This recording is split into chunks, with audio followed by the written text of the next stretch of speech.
शुभ मत प्रकाशक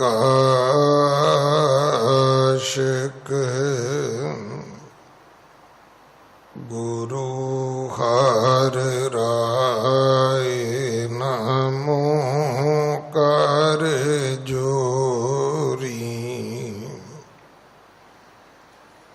नमो कर जोरी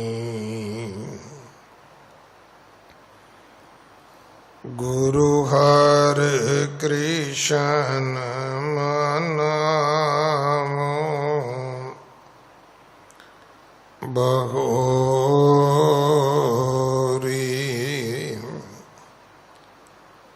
तेग बहादुर परम कृपाला वाहिगुरु परम कृपाला श्री गुरु गोबिंद सिंह बेसाला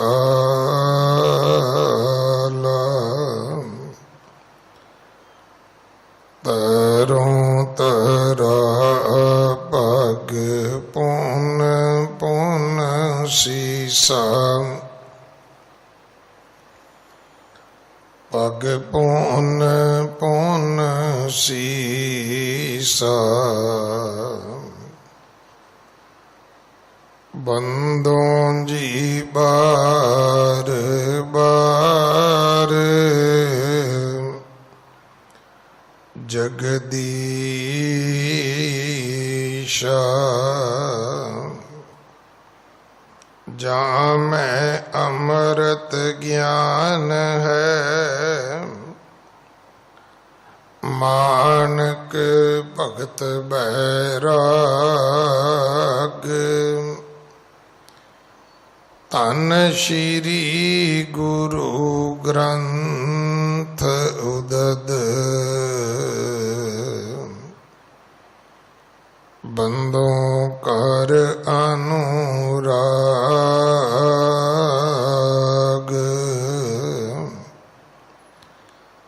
एकंकार सतगुरु जेह प्रसाद सच होए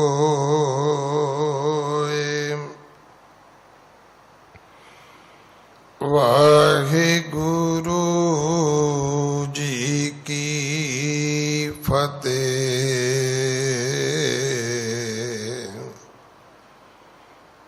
विघ्न विनाशन सोए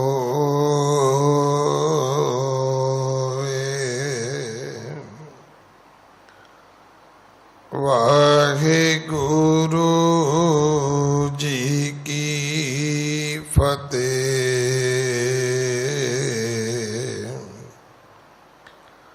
विघ्न विनाशन सोए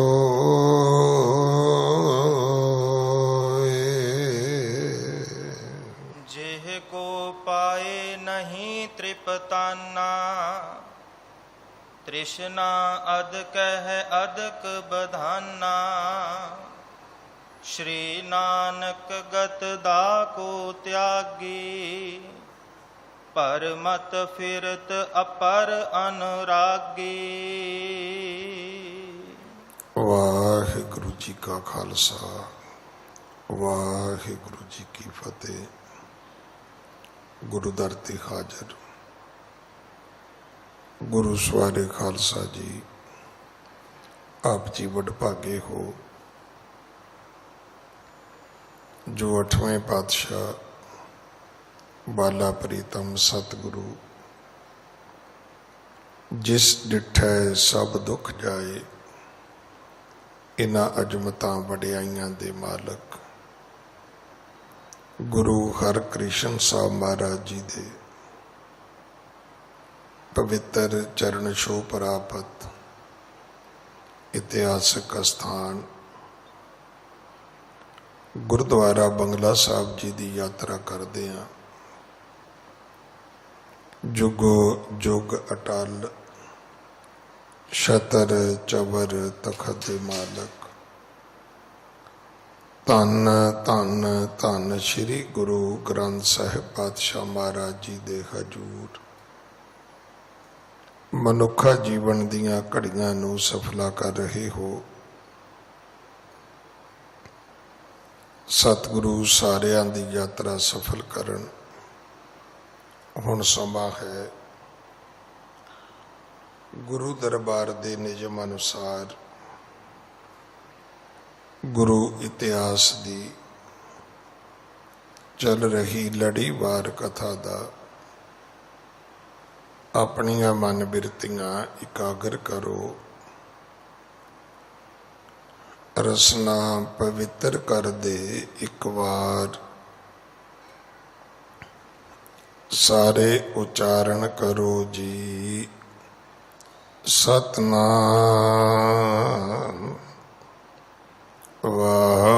वाहिगुरु जी। जेह को पाए नहीं तृप्ताना, तृष्णा अधिक है अधिक बधाना।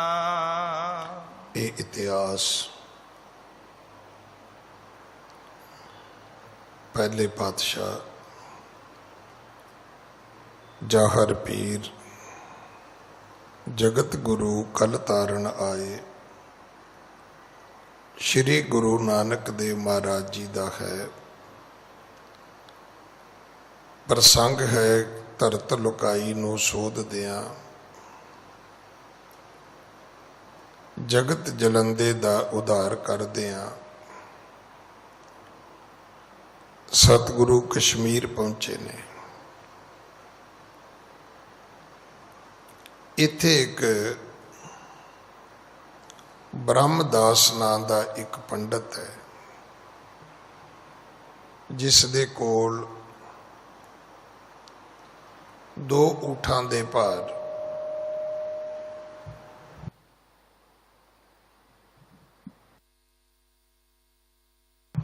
जिस दे कोल 2 ऊठां दे भार धर्म ग्रंथ ने।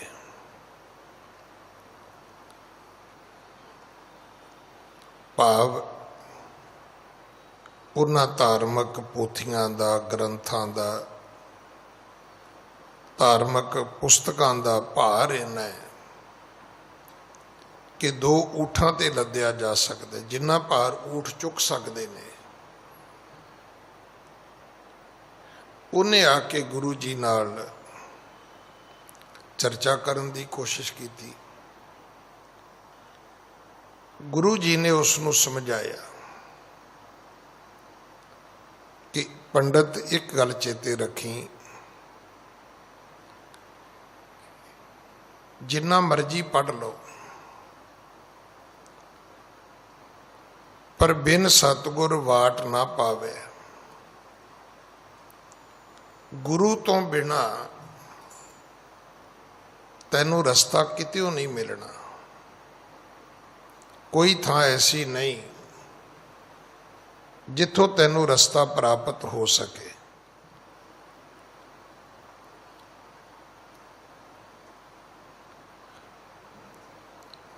गुरु पिता जी ने आसा की वार दी बाणी दे अंदर इस श्लोक दर्ज है, जिहड़ा श्लोक उस पंडित नूं सतगुरु जी ने सरवण करवाया कि पढ़ पढ़ गड्डी लदी है, पढ़ पढ़ भरियां साथ, पढ़ पढ़ बेड़ी पाई है, पढ़ पढ़ गड्डियां खात, पढ़ियां जेते बरस बरस, पढ़ियां जेते मास। जिन्ने साल थोड़ी उम्र है, जिन्ने महीने थोड़ी उम्र है, पढ़ी जाओ तां की फर्क पैंदा है। पढ़ियां जेती आरजा, ਪੜੀਆਂ ਜੇਤੇ ਸਾਸ, ਇੱਕ ਇੱਕ ਸਵਾਸ ਤੱਕ ਅਖੀਰ ਤੱਕ ਪੜ੍ਹਦੇ ਰਹੋ।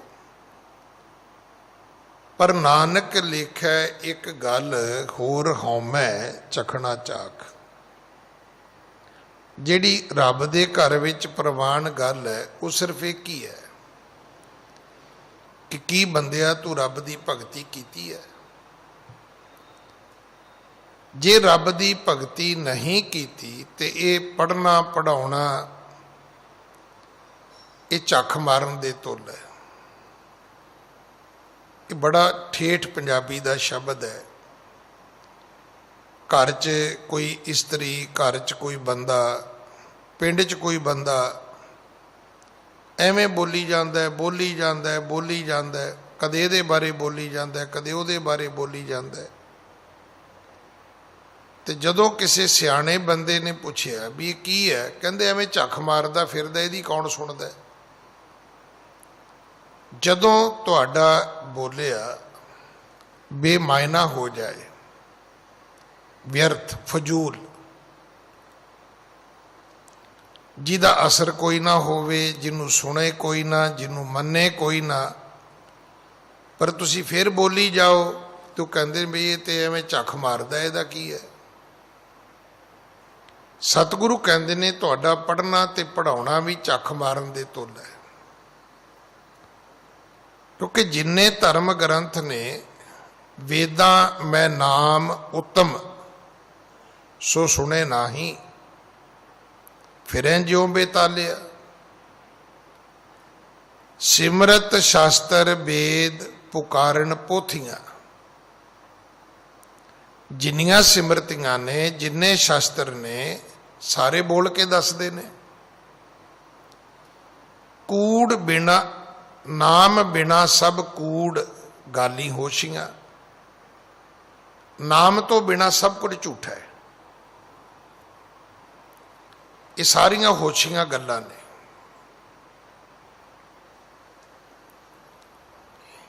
ਅਗਰ ਤੁਸੀਂ ਰੱਬ ਦੀ ਸਿਫਤ ਸਲਾਹ ਵਿੱਚ ਨਹੀਂ ਭਰੇ, ਹੁਣ ਸਿਫਤ ਸਲਾਹ ਕੀ ਹੈ? ਸਿਫਤ ਸਲਾਹ ਕੋਈ ਐਕਸਰਸਾਈਜ਼ ਨਹੀਂ ਹੈ ਕਿ ਹੁਣ ਮੈਂ ਕਰੀ ਜਾਵਾਂ ਜੀ ਵਾਹਿਗੁਰੂ ਵਾਹਿਗੁਰੂ ਵਾਹਿਗੁਰੂ ਵਾਹਿਗੁਰੂ। ਇਹ ਨਾਮ ਨਹੀਂ ਹੈ, ਇਹ ਐਕਸਰਸਾਈਜ਼ ਹੈ, ਕਰੀ ਜਾਓ। ਕੋਈ ਰੋਜ਼ ਭੱਜਦਾ ਹੈ, ਕੋਈ ਰੋਜ਼ ਟੱਪਦਾ ਹੈ, ਕੋਈ ਰੋਜ਼ ਬੋਲਦਾ ਹੈ। ਅਸਲ ਵਿੱਚ ਇਹ ਹੈ ਕਿ ਜਦੋਂ ਵੀ ਤੁਸੀਂ ਕਿਸੇ ਨੂੰ ਵੇਖਦੇ ਹੋ ਤੇ ਕੀ ਤੁਹਾਡੇ ਮੂੰਹ ਤੋਂ ਨਿਕਲਦਾ ਹੈ ਸੁਭਾਨ ਅੱਲਾ। ਸਤਿਗੁਰੂ ਕਹਿੰਦੇ ਨੇ ਬਲਿਹਾਰੀ ਕੁਦਰਤ ਵਸਿਆ। ਮੈਂ ਇੱਕ ਦਿਨ ਪਹਿਲਾਂ ਵੀ ਜ਼ਿਕਰ ਕੀਤਾ ਸੀ, ਮੈਨੂੰ ਕੈਨੇਡਾ ਤੋਂ ਕਿਸੇ ਨੇ ਫੁੱਲਾਂ ਦੀਆਂ ਫੋਟੋ ਭੇਜੀਆਂ। ਮਤਲਬ ਇੱਕ ਇੱਕ ਫੋਟੋ ਨੂੰ ਵੇਖ ਕੇ ਫੁੱਲ ਦੀ ਤੁਹਾਡੇ ਮੂੰਹ ਤੋਂ ਨਿਕਲੇਗਾ ਸੁਭਾਨ ਅੱਲਾ। ਕਮਾਲ ਦੀ ਕੁਦਰਤ ਹੈ। ਉਹਨਾਂ ਫੁੱਲਾਂ ਦੀ ਬਣਤਰ, ਉਹਨਾਂ ਫੁੱਲਾਂ ਵਿੱਚ ਭਰੇ ਹੋਏ ਰੰਗ। ਫਿਰ ਇੱਕ ਦਿਨ ਉਹਨੇ ਮੈਨੂੰ ਪੰਛੀਆਂ ਦੀਆਂ ਫੋਟੋ ਭੇਜੀਆਂ। ਹੁਣ ਆਪਾਂ ਤੇ 2-4 ਪੰਛੀ ਜਾਣਦੇ ਆ, ਕਾਂ ਹੋ ਗਏ, ਕਬੂਤਰ ਹੋ ਗਏ, ਘੁੱਗੀਆਂ ਹੋ ਗਈਆਂ, ਚਿੜੀਆਂ ਹੋ ਗਈਆਂ। ਪਰ ਕੁਦਰਤ ਨੇ ਜਿਹੜੀ ਇਹ ਕਾਇਨਾਤ ਦੀ ਪ੍ਰਕਿਰਤੀ ਦੀ ਰਚਨਾ ਕੀਤੀ ਹੈ, ਇਹ ਸਾਰੀ ਸਾਨੂੰ ਵਿਸਮਾਦਿਤ ਕਰਦੀ ਹੈ। ਹੁਣ ਜਿਵੇਂ ਤੁਸੀਂ ਕਿਸੇ ਦੇ ਘਰ ਗਏ, ਉਹਦਾ ਘਰ ਵੇਖਿਆ ਬੜਾ ਵੱਡਾ ਸੀ। ਹੁਣ ਕਿਸੇ ਨੇ ਪੁੱਛਿਆ ਵੀ ਉਹਦਾ ਘਰ, ਕਹਿੰਦਾ ਬੱਲੇ ਬੱਲੇ ਬੱਲੇ। ਅਗਲਾ ਕਹਿੰਦਾ ਮੁੜਿਆ ਮੁੜਿਆ ਮੁੜਿਆ। ਭਾਵ ਤੁਹਾਡੇ ਇਹ ਸ਼ਬਦ ਵੀ ਛੋਟੇ ਨੇ ਕਿ ਤੁਸੀਂ ਕਹੋ ਜੀ ਉਹਦਾ ਘਰ ਬੜਾ ਸੋਹਣਾ ਸੀ। ਇਹ ਸ਼ਬਦ ਉਹ ਕੁਛ ਵੀ ਨਹੀਂ ਹੈ। ਤੁਸੀਂ ਸ਼ੁਰੂ ਹੀ ਇੱਥੋਂ ਹੋਏ, ਬੱਲੇ ਬੱਲੇ ਬੱਲੇ। ਭਾਜੀ ਉਹਦਾ ਕੋਈ ਘਰ ਹੈ। ਹੁਣ ਇਹਨੂੰ ਕਹਿੰਦੇ ਨੇ ਜਿੰਨਾ ਚਿਰ ਰੱਬ ਦੇ ਪ੍ਰਤੀ ਤੁਹਾਡੇ ਅੰਦਰ ਇਹ ਅਹਿਸਾਸ ਪੈਦਾ ਨਹੀਂ ਹੁੰਦਾ। ਰੱਬ ਕਹਿੰਦੇ ਕਿਹਨੂੰ ਨੇ? ਵਾਹਿਗੁਰੂ ਜਿਹੜਾ ਰੱਬ ਦਾ ਹੈ ਇੱਕ ਵਿਸ਼ੇਸ਼ਣ ਹੈ। ਵਾਹ ਗੁਰੂ, ਗੁਰੂ ਤੂੰ ਧੰਨ ਹੈ, ਇਹਦਾ ਹੋਰ ਅਰਥ ਹੀ ਕੋਈ ਨਹੀਂ ਹੈ। ਜਿਹੜਾ ਸਤਨਾਮ ਹੈ ਨਾ, ਉਹਦਾ ਫਿਰ ਅਰਥ ਹੈ ਕਿ ਉਹਦਾ ਨਾਂ ਸੱਚਾ ਹੈ। ਤੇ ਸੱਚ ਦੀ ਪਰਿਭਾਸ਼ਾ ਕੀ ਹੈ? ਆਦ ਸੱਚ, ਜੁਗਾਦ ਸੱਚ, ਹੈ ਭੀ ਸੱਚ, ਨਾਨਕ ਹੋਸੀ ਭੀ। ਜਿਹੜਾ ਪਹਿਲਾਂ ਵੀ ਸੱਚ ਹੈ, ਜਿਹੜਾ ਅੱਜ ਵੀ ਸੱਚ ਹੈ, ਜਿਹੜਾ ਅੱਗੋਂ ਵੀ ਸੱਚ ਹੋਏਗਾ, ਇਹ ਪਰਮਾਤਮਾ ਦਾ ਹੀ ਸਿਰਫ ਨਾਮ ਹੈ। ਤੁਹਾਡਾ ਮੇਰਾ ਨਾਂ ਸੱਚਾ ਨਹੀਂ ਹੈ, ਅੱਜ ਹੈ, ਕੱਲ ਨਹੀਂ ਹੈ। ਹੁਣ ਇਹ ਲਿਖਿਆ ਗੁਰਬਾਣੀ ਵਿੱਚ, ਆਇਆ ਗਿਆ ਮੂਆ ਨਾਉ। ਬੰਦਾ ਆਇਆ ਸੀ, ਹੈਗਾ ਸੀ, ਚਲਾ ਗਿਆ, ਖਤਮ ਹੋ ਗਿਆ। ਥੋੜੇ ਚਿਰ ਬਾਅਦ ਉਹਦਾ ਨਾਮ ਵੀ ਚਲਾ ਗਿਆ। ਅੱਜ ਮੈਂ ਕਿਸੇ ਨਾਲ ਗੱਲ ਕਰਾਂਗਾ, ਹਰ ਆਦਮੀ ਪੁੱਛੂਗਾ ਕਿ ਤੁਹਾਡੇ ਵਾਲਦ ਦਾ ਨਾਂ ਕੀ ਹੈ, ਸਨ ਆਫ ਕੀ ਹੈ, ਤੁਹਾਡੇ ਫਾਦਰ ਦਾ ਨਾਂ ਕੀ ਹੈ। ਮੈਨੂੰ ਕੋਈ ਨਹੀਂ ਪੁੱਛਦਾ ਤੇਰੇ ਦਾਦੇ ਦਾ ਨਾਂ ਕੀ ਹੈ, ਮੇਰੇ ਹੁੰਦੇ ਹੀ ਖਤਮ ਹੋ ਗਿਆ। ਕੋਈ ਬਹੁਤੀ ਗੱਲ, ਕੋਈ ਬਜ਼ੁਰਗ ਮੇਰੇ ਪਿੰਡਾਂ ਦਾ ਮਿਲੇ ਤੇ ਉਹ ਮੈਨੂੰ ਪੁੱਛੇਗਾ ਵੀ ਤੂੰ ਪੋਤਰਾ ਕਿਹਦਾ ਹੈ, ਪਰ ਪੋਤਰਾ ਕਿਸੇ ਨਹੀਂ ਪੁੱਛਣਾ। ਮੈਨੂੰ ਵੀ ਆਪਣੇ ਦਾਦੇ ਦਾ ਹੀ ਨਾਂ ਪਤਾ ਹੈ, ਸੁਦਾਗਰ ਸਿੰਘ। ਉਹਦੇ ਪਿਓ ਦਾ ਨਾਂ ਮੈਨੂੰ ਖੁਦ ਨਹੀਂ ਪਤਾ। ਕਿਹੜਾ ਤੁਹਾਡੀਆਂ ਘਰ ਦੀਆਂ ਰਜਿਸਟਰੀਆਂ ਜਾ ਕੇ ਇੰਤਕਾਲ ਤੁਹਾਡੇ ਕਢਾਏਗਾ ਤੇ ਉਹਦੇ ਚੋਂ ਤੁਹਾਡਾ ਨਾਂ ਨਿਕਲੇਗਾ।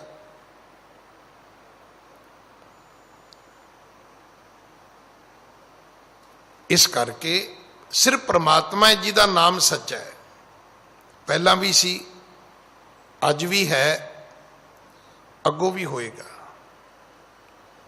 ਇਹ ਸਿਰਫ ਪ੍ਰਮਾਤਮਾ ਦਾ ਹੀ ਨਾਮ ਹੈ, ਹੋਰ ਕਿਸੇ ਦਾ ਨਾਮ ਨਹੀਂ ਹੈ। ਬਾਕੀ ਜਿਹੜੇ ਨਾਮ ਨੇ ਇਹ ਕਿਰਤਮ ਨਾਮ ਕਥੇ ਤਿਰ ਜੇਬਾ, ਬਾਕੀ ਉਹਦੇ ਕਿਰਤਮ ਨਾਮ ਨੇ। ਉਹ ਦਇਆ ਕਰਦਾ ਹੈ, ਅਸੀਂ ਦਿਆਲੂ ਕਹਿ ਦਿੱਤਾ। ਉਹ ਕਿਰਪਾ ਕਰਦਾ ਹੈ, ਅਸੀਂ ਕਿਰਪਾਲੂ ਕਹਿ ਦਿੱਤਾ। ਉਹ ਜੂਨਾਂ ਵਿੱਚ ਨਹੀਂ ਆਉਂਦਾ, ਅਸੀਂ ਅਜੂਨੀ ਕਹਿ ਦਿੱਤਾ।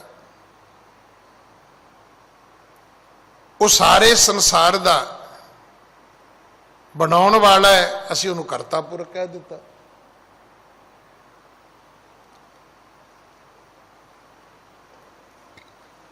ਉਹ ਕਿਸੇ ਤੋਂ ਡਰਦਾ ਨਹੀਂ ਹੈ,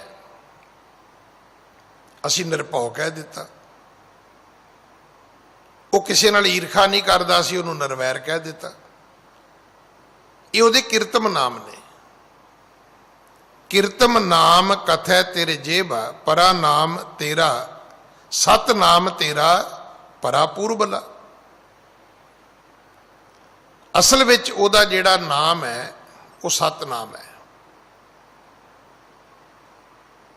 ਬਾਕੀ ਨਾਮ ਜਿਹੜੇ ਨੇ ਇਹ ਉਹਦੇ ਕਿਰਤਮ ਨਾਮ ਨੇ। ਸਤਿਗੁਰੂ ਕਹਿਣ ਲੱਗੇ, ਪੰਡਤ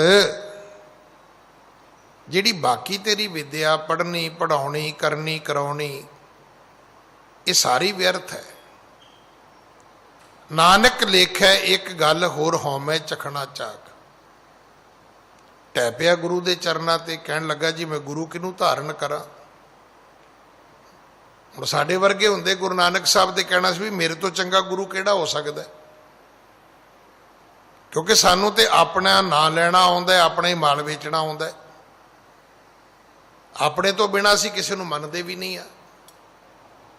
ਸਤਿਗੁਰੂ ਕਹਿਣ ਲੱਗੇ, ਭਾਈ ਜੰਗਲ ਵਾਲੀ ਦਿਸ਼ਾ ਵਾਲੇ ਪਾਸੇ ਚਲੇ ਜਾ, ਉੱਥੇ ਤੈਨੂੰ 4 ਸੰਤ ਮਿਲਣਗੇ, ਉਹਨਾਂ ਤੋਂ ਪੁੱਛ ਲਵੀਂ। ਉਹ ਸੰਤ ਮਿਲੇ, ਉਹ ਕਹਿੰਦੇ ਵੀ ਅੱਗੇ ਚਲੇ ਜਾ, ਅੱਗੇ ਇੱਕ ਘਰ ਹੈ, ਉੱਥੇ ਤੈਨੂੰ ਗੁਰੂ ਮਿਲ ਜਾਏਗਾ। ਉਹ ਘਰ ਗਿਆ ਤੇ ਕੀ ਵੇਖਿਆ, ਉੱਥੇ ਬੜੀ ਖੂਬਸੂਰਤ ਜਨਾਨੀ ਹੈ, ਕੁੱਲ ਦੁਨੀਆ ਦੇ ਉਹਨੇ ਹਾਰ ਸ਼ਿੰਗਾਰ ਕੀਤੇ ਨੇ, ਆਪਣੇ ਆਪ 'ਚ ਹੀ ਮਸਤ ਹੈ। ਹੁਣ ਪੰਡਤ ਸੀ, ਸਮਝ ਤੈਨੂੰ ਆ ਗਈ ਵੀ ਇਹ ਇਸਤਰੀ ਨਹੀਂ ਹੈ, ਇਹਦੇ ਪਿੱਛੇ ਵੀ ਕੋਈ ਰਾਜ ਹੈ, ਇਹ ਕੋਈ ਸ਼ਕਤੀ ਹੈ। ਆਮ ਔਰਤ ਇਸ ਤਰ੍ਹਾਂ ਕਰ ਨਹੀਂ ਸਕਦੀ। ਪਰ ਜਦੋਂ ਉਹਨੂੰ ਮੱਥਾ ਟੇਕਣ ਲੱਗਾ ਤਾਂ ਉਸ ਔਰਤ ਨੇ ਲਾਹ ਕੇ ਜੁੱਤੀ ਇਹਦੇ ਸਿਰ 'ਚ ਮਾਰੀ। ਅਸਲ ਵਿੱਚ ਉਹ ਲక్ష్ਮੀ ਸੀ। ਸ਼ਰਮਿੰਦਾ ਹੋਇਆ ਵਾਪਸ ਮੁੜਿਆ ਤਾਂ ਉਹ ਜਿਹੜੇ 4 ਸੰਤ ਸੀ ਉਹ ਕਹਿੰਦੇ ਕੀ ਹੋਇਆ ਪੰਡਤ ਜੀ, ਤੁਹਾਨੂੰ ਗੁਰੂ ਭਾਇਆ ਨਹੀਂ ਜਾਂ ਗੁਰੂ ਨੇ ਤੁਹਾਨੂੰ ਰੱਖਿਆ ਨਹੀਂ। ਹੁਣ ਪਤਾ ਇਹਨੂੰ ਵੀ ਸੀ ਵੀ ਮੇਰੇ ਨਾਲ ਕੀ ਹੋਇਆ। ਫਿਰ ਉਹਨਾਂ ਸੰਤਾਂ ਨੇ ਇਹਨੂੰ ਸਮਝਾਇਆ ਕਿ ਵੇਖ, ਪੰਡਤ ਲੱਜਤ ਬੋਲਿਓ ਬਾਣੀ, ਤੇ ਘਰ ਮੈਂ ਇੱਕ ਨਾਰ ਮਹਾਨੀ, ਕਰੂਰ ਸੁਭਾਵ ਅਹੇ ਜਿਸ ਕੇਰਾ, ਬੇਮੁਹਤਾਜੈ ਮਾਨ ਘਨੇਰਾ। ਕਹਿੰਦਾ ਜੀ ਉੱਥੇ ਇੱਕ ਔਰਤ ਹੈ, ਬੜੀ ਬੇਮੁਹਤਾਜ ਹੈ ਤੇ ਬੜੀ ਕਰੂੜ ਹੈ, ਰੁੱਖੀ, ਜਿਹਨੂੰ ਕਿਸੇ ਦੇ ਨਾਲ, ਕਿਉਂਕਿ ਮਾਇਆ ਦਾ ਜਿਹੜਾ ਰੂਪ ਗੁਰਬਾਣੀ 'ਚ ਹੈ ਨਾ, ਉਹ ਇਹੋ ਹੀ ਹੈ, ਮਾਥੇ ਤ੍ਰਿਕੁਟੀ, ਦ੍ਰਿਸ਼ਟ ਕਰੂੜ, ਬੋਲੇ ਕੌੜਾ, ਜੇਬਾ ਕੀ ਫੂੜ। ਹਰ ਬੰਦੇ ਦੇ ਪੈਸੇ ਮਾੜੇ ਨਹੀਂ ਹੁੰਦੇ। ਅਗਰ ਤੁਹਾਡੇ ਕੋਲ ਪੈਸੇ ਨੇ, ਤੁਹਾਡੇ ਮੱਥੇ ਤੇ ਤਿਉੜੀ ਨਹੀਂ ਹੈ, ਤੇ ਪੈਸੇ ਮੁਬਾਰਕ ਨੇ। ਅਗਰ ਤੁਹਾਡੇ ਕੋਲ ਪੈਸੇ ਨੇ, ਤੁਹਾਡੀ ਜ਼ੁਬਾਨ ਕੌੜੀ ਨਹੀਂ ਹੈ, ਤੇ ਪੈਸੇ ਮੁਬਾਰਕ ਨੇ। ਪਰ ਜੇ ਤੁਹਾਡੀ ਜ਼ੁਬਾਨ ਕੌੜੀ ਹੋ ਗਈ ਇਸ ਕਰਕੇ ਕਿ ਮੈਂ ਤੇ ਅਮੀਰ ਹਾਂ, ਸਭ ਦੀ ਬੇਇੱਜ਼ਤੀ ਕਰੋਗੇ ਤੁਸੀਂ, ਤੇ ਫਿਰ ਸਮਝ ਲੈਣਾ ਵੀ ਮਾਇਆ ਦਾ ਅਸਰ ਹੋ ਗਿਆ ਤੁਹਾਡੇ ਤੇ। ਬੋਲੇ ਕੌੜਾ ਜੇਬਾ ਕੀ ਫੂੜ, ਐਸੀ ਇਸਤਰੀ ਇੱਕ ਰਾਮ ਉਪਾਈ, ਉਨ ਸਭ ਜਗ ਖਾਇਆ, ਹਮ ਗੁਰ ਰਾਖੇ ਮੇਰੇ ਭਾਈ। ਗੁਰਸਿੱਖਾਂ ਨੂੰ ਗੁਰੂ ਨੇ ਰੱਖ ਲਿਆ ਕਿ ਗੁਰਸਿੱਖਾਂ ਦੇ ਘਰ ਵਿੱਚ ਮਾਇਆ ਨਹੀਂ, ਗੁਰਸਿੱਖਾਂ ਦੇ ਘਰ 'ਚ ਬੜੀ ਮਾਇਆ। ਬੜੇ ਬੜੇ ਅਮੀਰ ਗੁਰਸਿੱਖ ਮਿਲਣਗੇ ਤੁਹਾਨੂੰ, ਤੇ ਕਈ ਐਸੇ ਵੀ ਹੁੰਦੇ ਨੇ ਵੀ ਥੋੜੇ ਜਿਹੇ ਪੈਸੇ ਮਿਲ ਗਏ ਤੇ ਉਛਲ ਗਏ, ਉਬਲ ਗਏ। ਉੱਥੇ ਫਿਰ ਉਹਨਾਂ 4 ਸੰਤਾਂ ਨੇ ਇਸ ਪੰਡਤ ਨੂੰ ਸਮਝਾਇਆ। ਇੱਥੋਂ ਅੱਜ ਦੀ ਕਥਾ ਆਰੰਭ ਹੈ। ਹਾਂਜੀ। ਸੁਨ ਸੰਤਨ ਪੁਨ ਬੈਠ ਅਲਾਇਓ, ਸੋ ਗੁਰ ਤਵ ਜਿਹ ਮਨ ਲਾਇਓ। ਉਪ ਸੰਤ ਕਹਿਣ ਲੱਗੇ, ਸੁਣ ਪੰਡਤ, ਗੁਰੂ ਉਹ ਨਹੀਂ ਹੁੰਦਾ ਜਿਹਨੂੰ ਜਾ ਕੇ ਮੱਥਾ ਟੇਕੀਦਾ ਹੈ। ਗੁਰੂ ਤੇ ਉਹ ਹੈ ਜਿਹੜਾ ਤੁਹਾਨੂੰ ਆਪਣੇ ਰਸਤੇ ਤੇ ਲੈ ਕੇ ਜਾ ਰਿਹਾ। ਤੇ ਆਪਾਂ ਕਿਹਦੇ ਰਸਤੇ ਤੇ ਜਾ ਰਹੇ ਹਾਂ? ਅੱਜ ਕੋਈ ਕਹਿ ਸਕਦਾ ਮੈਂ ਗੁਰੂ ਨਾਨਕ ਸਾਹਿਬ ਦੇ ਰਸਤੇ ਤੇ ਆ? ਨਾ, ਅਸੀਂ ਆਪਣੇ ਮਨ ਦੇ ਰਸਤੇ ਤੇ ਆ। ਤੇ ਮਨ ਕਿਹੜੇ ਰਸਤੇ ਤੇ ਹੈ, ਇਹ ਬੜਾ ਵੱਡਾ ਸਵਾਲ ਹੈ। ਕਿਸੇ ਦਾ ਮਨ ਨਸ਼ਿਆਂ ਦੇ ਰਸਤੇ ਤੇ ਹੈ, ਕਿਸੇ ਦਾ ਮਨ ਐਸ਼ਵਰਜ ਦੇ ਰਸਤੇ ਤੇ ਹੈ, ਕਿਸੇ ਦਾ ਮਨ ਫੈਸ਼ਨ ਪ੍ਰਸਤੀ ਦੇ ਰਸਤੇ ਤੇ ਹੈ, ਕਿਸੇ ਦਾ ਮਨ ਮਾਇਆ ਤੇ ਚੜਿਆ ਹੋਇਆ ਜਿਵੇਂ ਅੱਜ ਹੈ।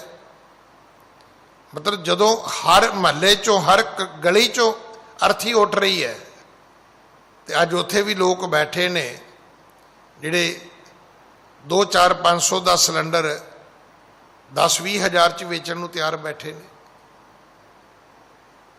700-800 ਦਾ ਟੀਕਾ 50 ਹਜ਼ਾਰ 'ਚ ਵੇਚ ਰਹੇ ਨੇ। ਪੁੱਛੋ ਵੀ ਤੁਹਾਡੇ ਘਰ 'ਚ ਮੌਤ ਨਹੀਂ ਆਉਣੀ?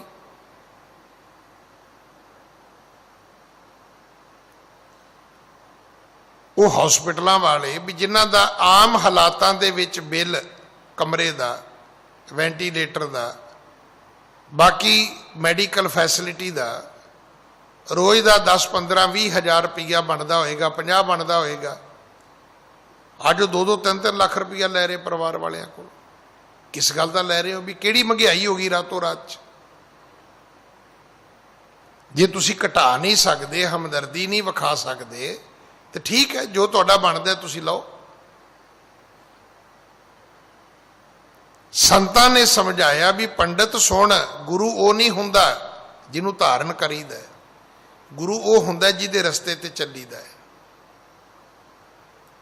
ਅੱਜ ਵੇਖੋ ਨਾ, ਆਦਮੀ ਗੁਰਦੁਆਰੇ ਵੀ ਆਉਂਦਾ, ਬਾਣੀ ਵੀ ਪੜ੍ਹਦਾ, ਪਰ ਬਾਣੀ ਦੇ ਅਨੁਸਾਰ ਕੌਣ ਚੱਲਦਾ? ਗੁਰਦੁਆਰੇ ਦੇ ਮੁਤਾਬਕ ਕੌਣ ਚੱਲਦਾ? ਚੱਲਦੇ ਅਸੀਂ ਆਪਣੇ ਮਨ ਦੇ ਮੁਤਾਬਕ। ਮਨ ਕਿਹਦੇ ਮੁਤਾਬਕ ਹੈ, ਇਹ ਉਸ ਤੋਂ ਅਗਲਾ ਸਵਾਲ ਹੈ। ਹੁਣ ਕਈ ਨੇਤਾਗਿਰੀ ਦੇ ਮਾਰਗ ਤੇ ਤੁਰੇ ਹੋਏ ਨੇ, ਉਹਨਾਂ ਦਾ ਮਨ ਉਧਰ ਨੂੰ ਹੈ ਵੀ ਮੈਂ ਤੇ ਅੱਗੇ ਚੌਧਰੀ ਬਣਨਾ ਹੈ। ਕਿਸੇ ਦਾ ਮਨ ਹੈ ਵੀ ਮੈਂ ਅਮੀਰ ਹੋਣਾ ਹੈ,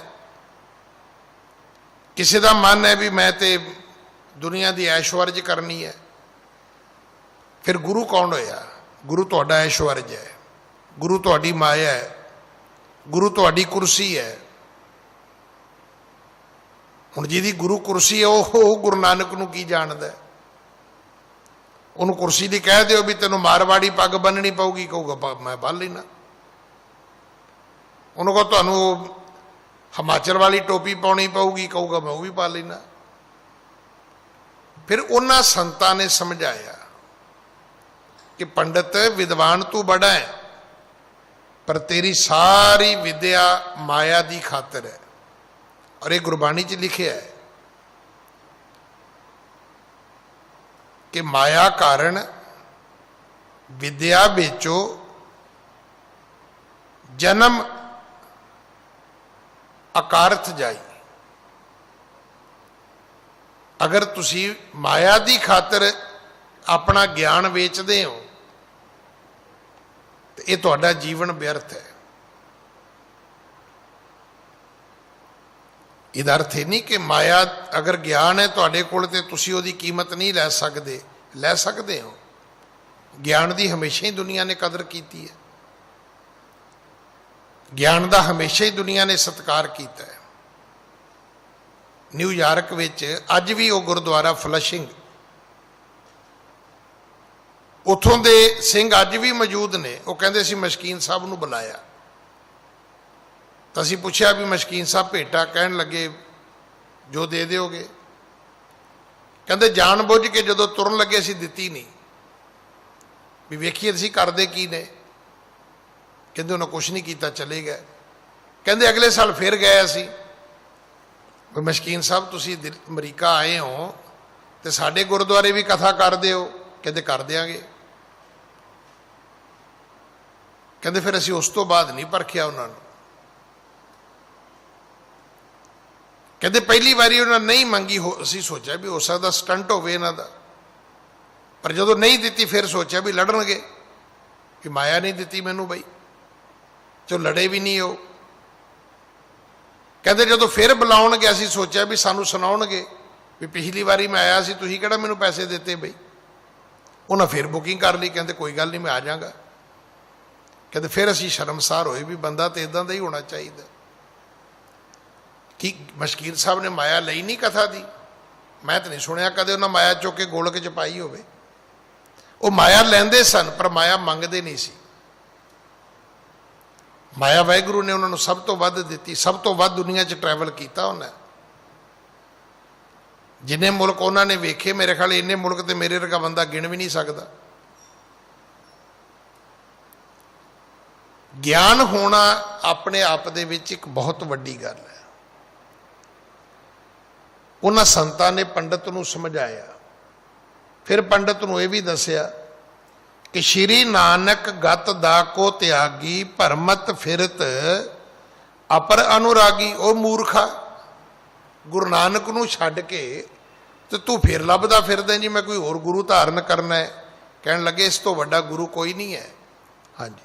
ਜਾਏ ਛਿਮਾਪਨ ਕੋ ਕਰਵਾਵੋ, ਸ਼ਰਦਾ ਧਰ ਅਡੋਲ ਮਨ ਲਾਵੋ। ਜਾ ਪੰਡਤ ਗੁਰੂ ਨਾਨਕ ਦੇ ਕੋਲੋਂ ਖਿਮਾ ਮੰਗ ਲੈ, ਗੁਰੂ ਨਾਨਕ ਤੇ ਆਪਣਾ ਭਰੋਸਾ ਰੱਖ।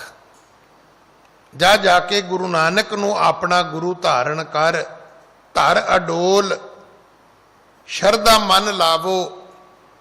ਸ਼ਰਦਾ ਗੁਰੂ ਨਾਨਕ ਤੇ ਲੈ ਕੇ ਆ, ਤੇ ਜਿਹੜਾ ਮਨ ਡੋਲਦਾ ਹੈ ਇਹਨੂੰ ਰੋਕ। ਦੇਖੋ ਕਿੱਡੇ ਪਿਆਰੇ ਅਰਥ ਨੇ। ਡੋਲਦਾ ਕੌਣ ਹੈ? ਸ਼ਰਧਾ ਨਹੀਂ ਜੇ ਡੋਲਦੀ, ਡੋਲਦਾ ਹਮੇਸ਼ਾ ਮਨ ਹੈ। ਸ਼ਰਧਾ ਤੇ ਜਿੱਥੇ ਲੈ ਜਾਓਗੇ ਉੱਥੇ ਲੱਗ ਜਾਣੀ ਹੈ। ਕਈ ਵਾਰੀ ਆਪਾਂ ਕਹਿੰਦੇ ਹਾਂ ਨਾ ਵੀ ਉਹ ਜੀ ਮੇਰੀ ਤੇ ਸ਼ਰਧਾ ਹੀ ਨਹੀਂ ਜੀ। ਅਸਲ 'ਚ ਸ਼ਰਧਾ ਦਾ ਤਾਂ ਮਸਲਾ ਹੀ ਕੋਈ ਨਹੀਂ ਹੈ। ਉਹ ਤੇ ਘਰ ਦੀ ਜਨਾਨੀ ਵਰਗੀ, ਉਹਨੂੰ ਵਿਚਾਰੀ ਨੂੰ ਕੌਣ ਪੁੱਛਦਾ? ਰੌਲਾ ਤੇ ਇਹਦੇ ਖਸਮ ਦਾ ਹੈ, ਮਨ ਦਾ ਹੈ। ਤੇ ਮਨ ਕਬਰਾਂ ਤੇ ਲੈ ਜਾਏਗਾ, ਸ਼ਰਧਾ ਨੇ ਉੱਥੇ ਮੱਥਾ ਟੇਕਣ ਲੱਗ ਜਾਣਾ। ਮਨ ਗੁਰਦੁਆਰੇ ਲੈ ਜਾਏਗਾ, ਸ਼ਰਧਾ ਗੁਰਦੁਆਰੇ ਸੇਵਾ ਕਰਨ ਲੱਗ ਜਾਏਗੀ। ਸ਼ਰਧਾ ਦਾ ਕੀ ਹੈ? ਉਹ ਕਹਿੰਦੇ ਸ਼ਰਧਾ ਕਰ ਆਪਣੀ ਗੁਰੂ ਨਾਨਕ ਤੇ ਜਿਹੜਾ ਡੋਲਣ ਵਾਲਾ ਮਨ ਹੈ ਇਹਨੂੰ ਪਹਿਲਾਂ ਰੋਕ। ਭਟਕਾਉਂਦਾ ਤੈਨੂੰ ਮਨ ਹੈ, ਜਾ ਕੇ ਗੁਰੂ ਨਾਨਕ ਦੇ ਕੋਲੋਂ ਖਿਮਾ ਕਰ ਲੈ, ਮੰਗ ਲੈ। ਹਾਂਜੀ। ਕਰੋ ਗੁਰੂ ਗਤ ਹੋਵਹਿ ਤੇਰੀ, ਬਹੁਰ ਨ ਪਾਵਹਿ ਜਗ ਮਹਿ ਫੇਰੀ। ਜਾ ਗੁਰੂ ਨਾਨਕ ਸਾਹਿਬ ਨੂੰ ਗੁਰੂ ਧਾਰਨ ਕਰ, ਤੇਰੀ ਮੁਕਤੀ ਹੋ ਜਾਏਗੀ।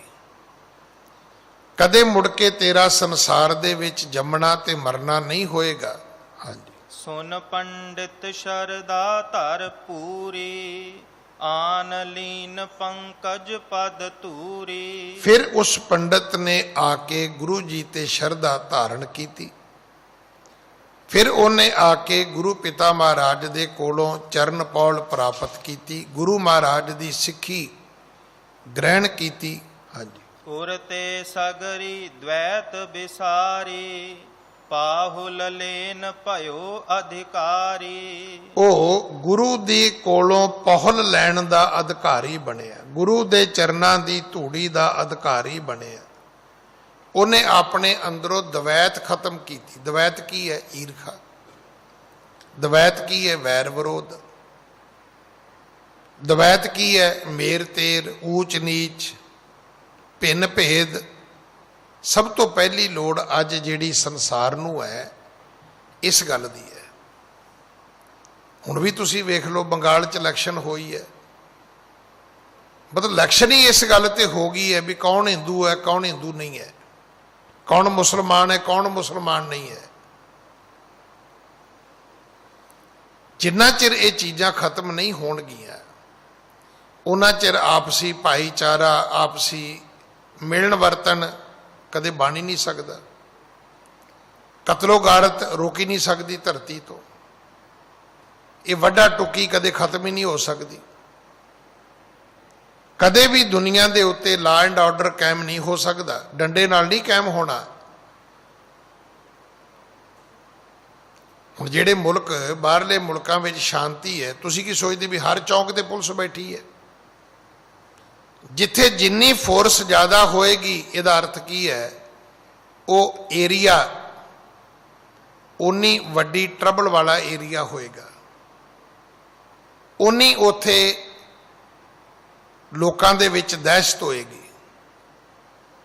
ਜਿੰਨੀ ਪੁਲਿਸ ਜ਼ਿਆਦਾ ਹੋਏਗੀ, ਉਹਨਾਂ ਉਹ ਲੋਕ ਜ਼ਿਆਦਾ ਡਰੇ ਹੋਣਗੇ, ਉਹਨਾਂ ਹੀ ਉੱਥੇ ਕ੍ਰਾਈਮ ਜ਼ਿਆਦਾ ਹੋਏਗਾ। ਅਗਰ 0% ਕ੍ਰਾਈਮ ਹੈ ਤੇ ਪੁਲਿਸ ਦਾ ਕੰਮ ਕੀ ਹੈ ਜੀ ਉੱਥੇ? ਅਗਰ ਕਿਸੇ ਇਲਾਕੇ ਵਿੱਚ ਕੋਈ ਤਣਾਅ ਨਹੀਂ, ਕੋਈ ਲੜਾਈ ਝਗੜਾ ਨਹੀਂ, ਤੇ ਉੱਥੇ ਫੋਰਸ ਦਾ ਕੀ ਕੰਮ ਹੈ? ਸਾਨੂੰ ਤੇ ਪਤਾ ਹੀ ਇਦਾਂ ਲੱਗਦਾ, ਜਦੋਂ ਬੜੀ ਸਾਰੀ ਪੁਲਿਸ ਆ ਜਾਏ ਫਿਰ ਅਸੀਂ ਪੁੱਛਦੇ ਕੀ ਹੋਇਆ? ਕਹਿੰਦੇ ਤੁਹਾਨੂੰ ਪਤਾ ਹੀ ਨਹੀਂ, ਰਾਤ ਦਾ ਮਰਡਰ ਹੋ ਗਿਆ। ਇਸ ਕਰਕੇ ਜਦੋਂ ਪੀਸ ਹੋਏਗਾ, ਜਦੋਂ ਸ਼ਾਂਤੀ ਹੋਏਗੀ, ਜਦੋਂ ਪਿਆਰ ਹੋਏਗਾ, ਉਦੋਂ ਇਹਨਾਂ ਚੀਜ਼ਾਂ ਦੀ ਲੋੜ ਨਹੀਂ ਪਵੇਗੀ। ਇਹ ਚੀਜ਼ਾਂ ਆਪਣੇ ਆਪ ਹੀ ਖਤਮ ਹੋ ਜਾਣਗੀਆਂ। ਹਾਂਜੀ। ਸ਼੍ਰੀ ਗੁਰ ਕਰ ਇਉ ਦੁਰਮਤ ਦੂਰੀ, ਦੇਤ ਭਏ ਪਦ ਪਾਹੁਲ ਰੂਰੀ। ਸਤਿਗੁਰੂ ਜੀ ਨੇ ਉਹਦੀ ਦਵੈਤ ਮਿਟਾ ਦਿੱਤੀ। ਸਤਿਗੁਰੂ ਜੀ ਨੇ ਉਸ ਨੂੰ ਆਪਣੀ ਸਿੱਖੀ ਬਖਸ਼ ਦਿੱਤੀ। ਉਸ ਪੰਡਤ ਨੂੰ, ਜਿਹਦਾ ਨਾਂ ਸੀ ਬ੍ਰਹਮਦਾਸ। ਹਾਂਜੀ।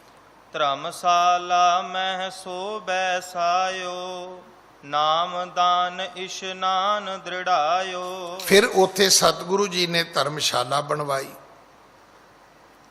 ਤੇ ਧਰਮਸ਼ਾਲਾ ਦੇ ਵਿੱਚ ਉਹਨੂੰ ਇੱਕ ਪ੍ਰਚਾਰਕ ਦੇ ਤੌਰ ਤੇ ਸਥਾਪਿਤ ਕੀਤਾ ਕਿ ਹੁਣ ਤੂੰ ਦੂਜਿਆਂ ਨੂੰ ਧਰਮ ਦ੍ਰਿੜ ਕਰਾਉਣਾ ਹੈ। ਪਹਿਲਾਂ ਉਹ ਵਿਦਿਆ ਪੜ੍ਹਾਉਂਦਾ ਤੇ ਪੜ੍ਹਦਾ ਸੀ, ਤੇ ਵਿਦਿਆ ਦਾ ਹੰਕਾਰ ਸੀ ਉਹਨੂੰ ਵੀ ਮੇਰੇ ਲਈ ਜਿੰਨਾ ਪੜ੍ਹਿਆ ਲਿਖਿਆ ਕੌਣ ਹੋ ਸਕਦਾ। ਪਰ ਹੁਣ ਸਤਿਗੁਰੂ ਜੀ ਨੇ ਉਹਨੂੰ ਸਿੱਖੀ ਦਾ ਮਾਰਗ ਬਖਸ਼ ਦਿੱਤਾ। ਹੁਣ ਕੇਵਲ ਉਹ ਆਪ ਸਿੱਖ ਨਹੀਂ ਬਣਿਆ, ਉਹ ਹੁਣ ਦੂਸਰਿਆਂ ਨੂੰ ਵੀ ਸਿੱਖੀ ਦਾ ਉਪਦੇਸ਼ ਦ੍ਰਿੜ ਕਰਾਉਂਦਾ ਹੈ। ਹਾਂਜੀ। ਸਿੱਖੀ ਮਗ ਮਹਿ ਬਹੁ ਨਰ ਆਏ, ਸਿਮਰਹਿ ਸਤਿਗੁਰ ਕੋ ਲਿਵ ਲਾਏ। ਬੜੇ ਸਾਰੇ ਲੋਕ ਜਿਹੜੇ ਸਿੱਖੀ ਦੇ ਮਾਰਗ ਤੇ ਆ ਗਏ, ਬੜੇ ਸਾਰੇ ਲੋਕ ਜਿਨ੍ਹਾਂ ਨੇ ਪ੍ਰਭੂ ਪਰਮਾਤਮਾ ਦੇ ਮਾਰਗ ਤੇ ਆਪਣੀ ਸੁਰਤ ਨੂੰ ਜੋੜਿਆ, ਆਪਣੇ ਮਨ ਨੂੰ ਜੋੜਿਆ, ਆਪਣੀ ਲਿਵ ਨੂੰ ਜੋੜਿਆ। ਹਾਂਜੀ, ਕਿਤਕ ਦਿਵਸ ਗੁਰ ਰਾਖਿਓ ਡੇਰਾ, ਭਾਉ ਭਗਤ ਵਿਸਤਾਰ ਕਨੇਰਾ। ਇੱਥੇ ਕੁਝ ਦਿਨ ਸਤਿਗੁਰੂ ਜੀ ਰੁਕੇ ਨੇ, ਕੁਝ ਦਿਨ ਸਤਿਗੁਰੂ ਨੇ ਇੱਥੇ ਆਪਣਾ ਡੇਰਾ ਰੱਖਿਆ ਹੈ। ਇੱਥੇ ਸਤਿਗੁਰੂ ਜੀ ਨੇ ਇਸ ਨਗਰੀ ਦੇ ਵਿੱਚ ਸਤਿਗੁਰੂ ਜੀ ਰਹੇ ਨੇ। ਵੇਖੋ ਸਤਿਗੁਰੂ ਜੀ ਦਾ ਜਦੋਂ ਵੀ ਆਪਾਂ ਇਤਿਹਾਸ ਸੁਣਦੇ ਹਾਂ ਤੇ ਐਸਾ ਤੁਹਾਨੂੰ ਕਿਤੇ ਨਹੀਂ ਮਿਲਿਆ ਹੋਏਗਾ ਵੀ ਉਹ 10 ਕੁ ਮਿੰਟ ਗਏ ਜੀ, 15 ਕੁ ਮਿੰਟ ਗਏ ਜੀ, 20 ਕੁ ਮਿੰਟ ਗਏ ਜੀ। ਨਹੀਂ, ਕਿਤੇ ਕਈ ਦਿਨ ਰੁਕੇ ਨੇ, ਕਿਤੇ ਕਈ ਮਹੀਨੇ ਰੁਕੇ ਨੇ।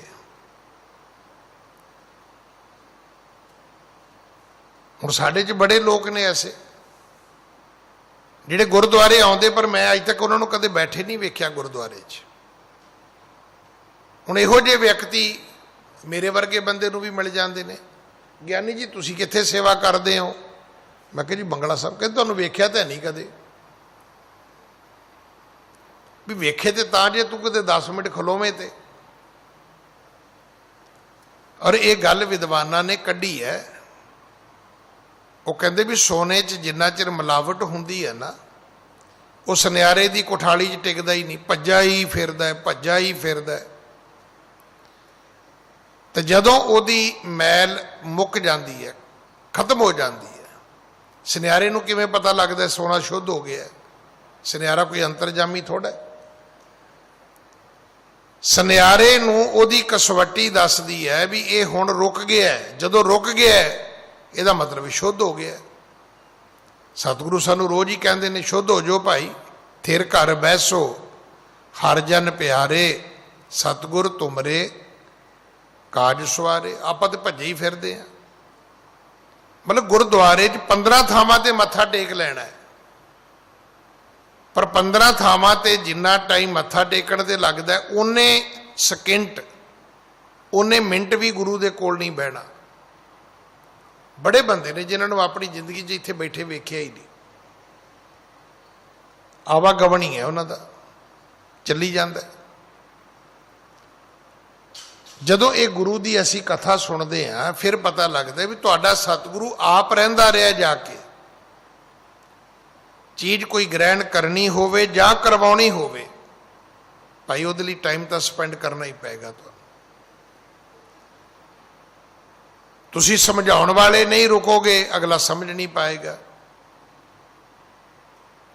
ਅਗਲਾ ਸਮਝਣ ਵਾਲਾ ਨਹੀਂ ਰੁਕੇਗਾ ਤੇ ਸਮਝਾਉਣ ਵਾਲਾ ਕੀ ਕਰੇਗਾ? ਭੱਜੇ ਜਾਂਦੇ ਨੂੰ ਥੋੜਾ ਤੁਸੀਂ ਟੀਕਾ ਲਾ ਦੋਗੇ ਗਿਆਨ ਦਾ। ਭੱਜੇ ਜਾਂਦੇ ਨੂੰ ਕੋਈ ਕੁਝ ਨਹੀਂ ਕਰ ਸਕਦਾ। ਹਾਂਜੀ, ਤਹਿ ਤੇ ਵਿਦਾ ਹੋਏ ਬਰਿਆਈ, ਅਪਰ ਥਾਨ ਗਮਨੇ ਜਗ ਸਾਈ। ਤਹਿ ਤੇ ਵਿਦਾ ਹੋਏ ਬੁਰਿਆਈ। ਇੱਥੋਂ ਫਿਰ ਸਤਿਗੁਰੂ ਜੀ ਜ਼ਬਰਦਸਤੀ ਤੁਰੇ ਨੇ। ਕੋਈ ਤੋਰਨਾ ਹੀ ਨਹੀਂ ਸੀ ਚਾਹੁੰਦਾ, ਕੋਈ ਘੱਲਣਾ ਹੀ ਨਹੀਂ ਸੀ ਚਾਹੁੰਦਾ। ਇੱਥੋਂ ਫਿਰ ਸਤਿਗੁਰੂ ਜੀ ਅੱਗੇ ਵਾਸਤੇ ਕਸ਼ਮੀਰ ਤੋਂ ਅਗਲੇ ਦੇਸ਼ ਲਈ ਸਤਿਗੁਰੂ ਜੀ ਪ੍ਰਸਥਾਨ ਕਰਦੇ ਨੇ। ਹਾਂਜੀ, ਅਨਕ ਨਰਨ ਕੋ ਕੀਨ ਉਧਾਰਾ, ਗਰਬਨ ਕੋ ਜਿਨ ਗਰਬ ਨਿਵਾਰਾ।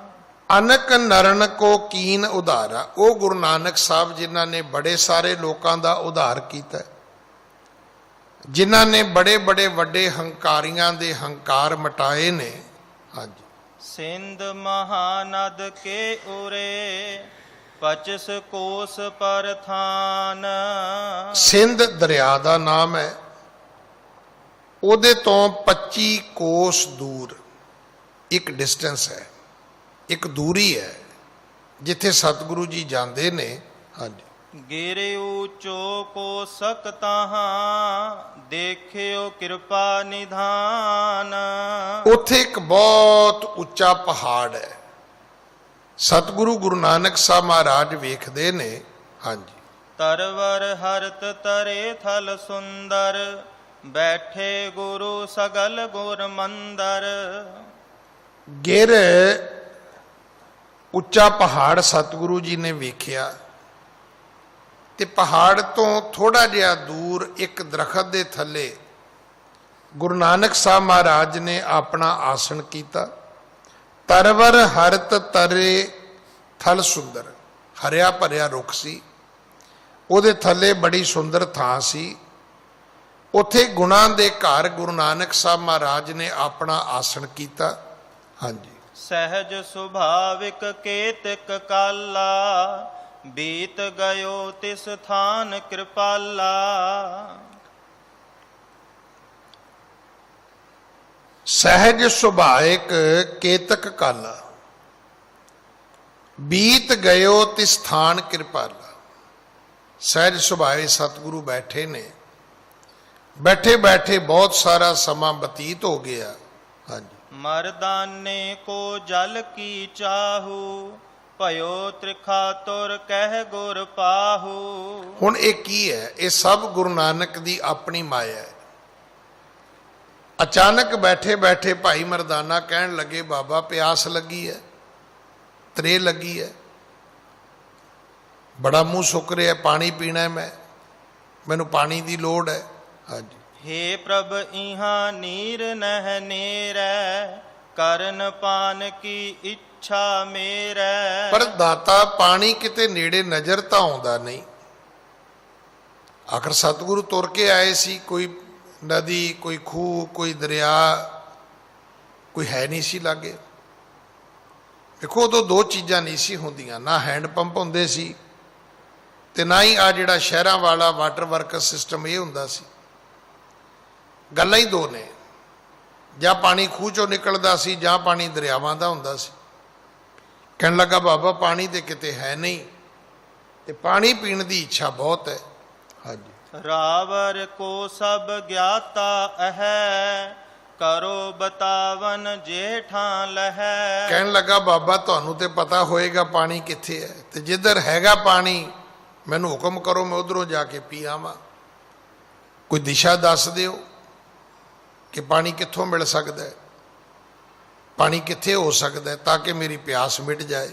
ਹਾਂਜੀ। ਜੇ ਨੇਰੈ ਨਹਿ ਚਲੋ ਅਗਾਰੀ, ਬੈਠੋ ਤਹਿ ਜਹ ਸੁੰਦਰ ਬਾਰੀ। ਕਹਿਣ ਲੱਗਾ ਮਹਾਰਾਜ ਜੇ ਪਾਣੀ ਇੱਥੇ ਕਿਤੇ ਵੀ ਨਹੀਂ ਹੈ ਤਾਂ ਮੇਰੀ ਬੇਨਤੀ ਹੈ ਵੀ ਆਪ ਜੀ ਇੱਥੋਂ ਆਸਨ ਚੁੱਕੋ ਆਪਣਾ, ਅੱਗੇ ਚੱਲੋ, ਜਿੱਥੇ ਪਾਣੀ ਹੋਵੇ ਤੁਸੀਂ ਉੱਥੇ ਕੰਢੇ ਸਮਾਧੀ ਲਾ ਕੇ ਬਹਿ ਜਾਓ, ਮੈਂ ਆਪਣਾ ਪਾਣੀ ਪੀ ਕੇ ਪਿਆਸ ਮਿਟਾ ਲਵਾਂਗਾ।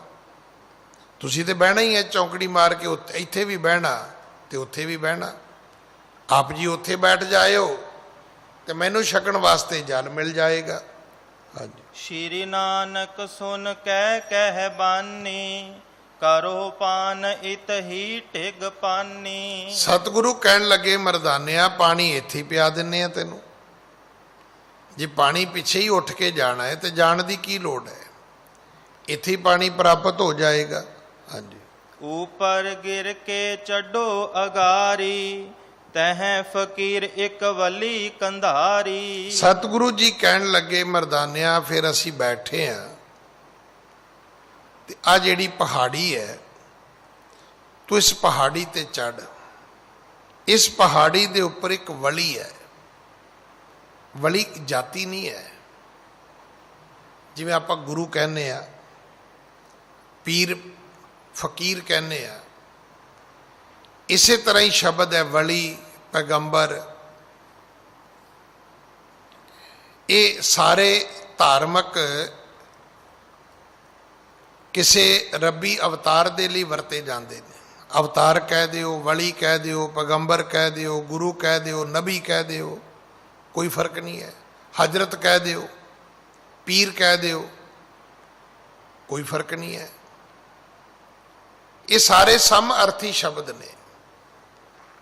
ਸਤਿਗੁਰੂ ਕਹਿਣ ਲੱਗੇ ਕਿ ਕੰਧਾਰੀ ਵਲੀ ਹੈ। ਕੰਧਾਰੀ ਕਿਉਂ ਹੈ? ਆਇਆ ਕੰਧਾਰ ਤੋਂ ਸੀ ਉਹ। ਕੰਧਾਰੀ ਇਸ ਕਰਕੇ ਹੈ ਵੀ ਉਹ ਕੰਧਾਰ ਤੋਂ ਹੈ, ਜਿਵੇਂ ਆਪਾਂ ਕਹਿ ਦਿੰਦੇ ਵੀ ਇਹ ਪੰਜਾਬੀ ਹੈ ਜੀ, ਇਹ ਇੰਡੀਅਨ ਹੈ ਜੀ, ਅੱਜ ਵੀ ਤਾਂ ਇੱਦਾਂ ਹੀ ਕਹਿੰਦੇ ਆ। ਇਹ ਬਿਹਾਰੀ ਹੈ ਜੀ, ਇਹ ਤੇ महाराष्ट्र का रहने वाला है, ये तो मराठा है। आप कह दें तो पहाड़िया है, तो हिमाचल तो आया है, ये तो कश्मीरी है। इसी तरह ये ना हुण भी है, पहला भी प्रचलित सी। कंधारी इस करके सी भी वो कंधार तो आया सी, ते वली वो अपने आप को पैगंबर कहता सी। जिवें हुण मेरे अगे बैठा बैठा अपने आप को कोई संत कहन लग जाए तो संत नाम तो नहीं हुंदा। संत का मतलब है कोई धार्मिक व्यक्ति, वो अपने आप को वली कहता सी। वो सतगुरु कहते मरदानिया पहाड़ी ते चढ़, उत्ते एक वली है, उहदा नां उन्होंने कंधारी करके लोग बोलते ने, उहदे कोलों तैनूं पीण वास्ते पानी मिलेगा। हाँ जी। तप को करत प्रीत को लाए, चाहे प्रलोक बिखै सुख पाए। मरदानिया वो पहाड़ी ते बैठ के तप करदा है। तप काहदे लई करदा है? तप इस करके करदा है भी वो परमात्मा नूं मिलना चाहुंदा है, वो परमात्मा दे विच अभेद होना चाहुंदा है। हाँ जी। तुरक देह सम सो है तेरी, करो जाच ना तह जल केरी। ते सतगुरु कहन लगे भी मरदानिया तू भी मुसलमान ते वो भी मुसलमान, तो तैनूं ते उन्हें वेखदे ही पानी दे देना है भी ये तो मेरा ही मुसलमान भरा है। क्योंकि पता गुरु जी नूं भी सी कि ओदी भगती ठीक नहीं है। अज भी चेता रखना कि साडा पाठ, साडी सेवा, साडा दान पुण्य आप बड़ी बारी सोचते हैं भी ये फलीभूत क्यों नहीं हुंदा। वो इस करके नहीं हुंदा कि असी जेड़े ओदे नियम हुंदे ने असी उन्हां दी पालना नहीं करते। हुण लंगर दा नियम की है? लंगर दा नियम है बराबर वरताउणा। हुण तुसीं बराबर नहीं वरताओगे तो फिर लंगर लंगर नहीं है। तुसीं किसी नूं थोड़ा दिओ, किसी नूं बहुता दिओ, वो की जां ते तुहाडी परिवारक रोटी जां शरीके दी रोटी है, लंगर नहीं है। लंगर उदों है जदों अमीर गरीब नूं बराबर दिओगे, उन्नी दाल अमीर बंदे नूं दिओगे, उन्नियां रोटियां अमीर आदमी नूं दिओगे, उन्नियां गरीब नूं दिओगे। पर इत्थे तो बिल्कुल ही फर्क है। गरीब आवे तो डंडा चुक लैने आ, अमीर आवे तो कहने जी चलो फिर जे नहीं तुसीं खानी तो पैक कर दीए, ਉਹਦੇ मगर ਉਹ थैली 'ਚ पा के भजे फिरते हैं आप। फिर लंगर किवें रह गया? वो तो खत्म हो गया। इसे करके लंगर की मर्यादा है कि पंगत विच बह के छको, सारियां दे नाल बराबर बैठो ते बराबर खाओ ते बराबर ही वरते, फिर आपे लंगर हो गया। तो जे किसी नूं थोड़ा, किसी नूं बहुता, किसी नूं घट, किसी नूं वध, तो फिर लंगर नहीं है। फिर तो वह तुहाडी शरीके भाजी की रोटी है, जिन्हों मर्जी जो मर्जी करो तुसी। हुण इसे तरह पाठ पूजा, पाठ पूजा का मतलब की है भी जिस रब की तुसी पूजा करते हो तो रब के बंदियां नूं तुसी दुख दिओ।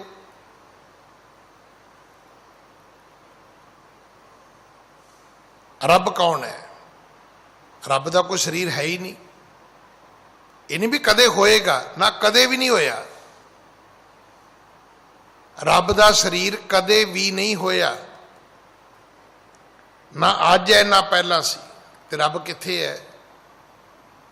फरीदा खालक खलक में, खलक वसै रब माहे, ते मंदा किस नूं आखी है? जद तिस बिन कोई ना है। तो जदों आपां किसी नूं चंगा किसी नूं माड़ा कहने आ, इहदा अर्थ है असीं रब नूं मनदे ही नहीं। जे रब नूं मनना है तो फिर कुदरत के सब बंदे, एक नूर ते सब जग उपजिया कौन भले को मंदे, फिर तो सारे ठीक ने, फिर तो कोई भी माड़ा नहीं हैगा। फिर तुसी किसी नूं माड़ा नहीं कह सकते। हुण उत्थों तक किसी की भगती भी नहीं इसे करके पूरी नहीं हुंदी। सतगुरु जी नूं पता सी कि ये जिहड़ा कंधारी अपने आप नूं वली कहंदा है वो तप करदा है। तप को करत प्रीत को लाए, चाहे परलोक बिखै सुख पाए। ਪਹਾੜ ਤੇ ਬੈਠਾ ਹੈ, ਤਪ ਕਰਦਾ ਹੈ, ਉਹ ਆਮ ਲੋਕਾਂ ਵਿੱਚ ਰਹਿੰਦਾ ਹੀ ਨਹੀਂ ਤੇ ਪਹਾੜ ਤੇ ਚੜ੍ਹਨ ਦੀ ਕੀ ਲੋੜ ਸੀ। ਨਹੀਂ, ਉਹ ਦੁਨੀਆ ਦੇ ਸੁੱਖ ਹੁਣੇ ਹੀ ਛੱਡ ਦਿੱਤੇ ਨੇ ਉਹਨੇ। ਉਹ ਚਾਹੁੰਦਾ ਮੈਨੂੰ ਪਰਲੋਕ 'ਚ ਸੁੱਖ ਮਿਲੇ, ਇੱਥੋਂ ਦੇ ਧਰਤੀ ਦੇ ਸੁੱਖ ਨਾਲ ਮੈਂ ਕੁਝ ਨਹੀਂ ਲੈਣਾ ਦੇਣਾ। ਹਾਂਜੀ। ਕਰ ਕੈ ਪਾਨ ਆਏ ਹੈ ਜਾਵਦ, ਇਸ ਤਰ ਤਰੇ ਟਿਕੈ ਹਮ ਤਾਵਦ। ਸਤਿਗੁਰੂ ਕਹਿਣ ਲੱਗੇ, ਮਰਦਾਨਿਆ ਤੂੰ ਜਦੋਂ ਤੱਕ ਨਹੀਂ ਆਉਂਦਾ ਵਾਪਸ ਪਾਣੀ ਪੀ ਕੇ, ਅਸੀਂ ਇੱਥੇ ਹੀ ਰਵਾਂਗੇ, ਤੇਰੀ ਉਡੀਕ ਕਰਾਂਗੇ। ਜਾਂ ਤੂੰ ਪਾਣੀ ਪੀ ਕੇ ਆ ਜਾ ਤੇ ਅਸੀਂ ਤੈਨੂੰ ਇੱਥੇ ਬੈਠੇ ਉਡੀਕਦੇ ਹਾਂ। ਹਾਂਜੀ। ਸ਼੍ਰੀ ਗੁਰ ਤੇ ਸੁਨ ਕਰ ਤਬ ਚਾਲਾ, ਗਿਰ ਪਰ ਜਹਾਂ ਪੀਰ ਕੀ ਸ਼ਾਲਾ। ਭਾਈ ਮਰਦਾਨਾ ਜੀ ਤੁਰੇ, ਪਹਾੜ ਬਹੁਤ ਉੱਚਾ ਸੀ। ਕਿੰਨਾ ਉੱਚਾ? ਕਹਿੰਦੇ 1 ਕੋਸ ਉੱਚਾ ਸੀ। ਵੇਖੋ, ਕਿਲੋਮੀਟਰ ਨਾਲੋਂ ਮੀਲ ਵੱਡਾ ਹੁੰਦਾ, ਮੀਲ ਨਾਲੋਂ ਕੋਸ ਵੱਡੇ ਹੁੰਦੇ ਨੇ। ਸਿੱਧੀ ਉਚਾਈ ਤੇ 1 ਕਿਲੋਮੀਟਰ ਨਹੀਂ ਮਾਨ, 1000 ਮੀਟਰ ਹੋ ਗਈ। ਮੀਲ ਉਸ ਤੋਂ ਵੀ ਵੱਡਾ ਹੈ, ਇਹ ਮੀਲ ਤੋਂ ਵੀ ਵੱਡਾ ਹੁੰਦਾ ਕੋਸ। ਭਾਈ ਮਰਦਾਨਾ ਜਿਵੇਂ ਕਿਵੇਂ ਪਿਆਸ ਲੱਗੀ ਹੈ ਤੇ ਪਹਾੜੀ ਦੇ ਉੱਪਰ ਚੜ ਗਿਆ। ਹਾਂਜੀ। ਸਨੈ ਸਨੈ ਚੱਲ ਕੈ ਮਰਦਾਨਾ, ਕਰਿਓ ਬਿਲੋਕਨ ਸੋ ਸ਼ੁਭ ਥਾਨਾ। ਮਰਦਾਨੇ ਨੇ ਜਾ ਕੇ ਉਹ ਥਾਂ ਵੇਖੀ ਜਿੱਥੇ ਬੜੀ ਸੋਹਣੀ ਜੀ ਥਾਂ ਬਣਾ ਕੇ ਉਹ ਵਲੀ ਭਗਤੀ ਕਰਦਾ ਸੀ। ਹਾਂਜੀ। ਵਲੀ ਕੰਧਾਰੀ ਬੈਠਿਓ ਜਹਾਂ, ਰਾਖਿਓ ਨੀਰ ਰੋਕ ਕੁਛ ਤਾਹਾਂ। ਉਹਨੇ ਕੀ ਕੀਤਾ? ਉਹਨੇ ਆਪਣੀ ਵਰਤੋਂ ਵਾਸਤੇ ਪਾਣੀ ਰੋਕਿਆ ਹੋਇਆ ਸੀ। ਆਪਣੀ ਵਰਤੋਂ ਵਾਸਤੇ ਨਹਾਉਂਦਾ ਹੋਏਗਾ, ਪੀਂਦਾ ਹੋਏਗਾ, ਆਪਣੇ ਵਾਸਤੇ ਲੰਗਰ ਭੋਜਨ ਬਣਾਉਂਦਾ ਹੋਏਗਾ।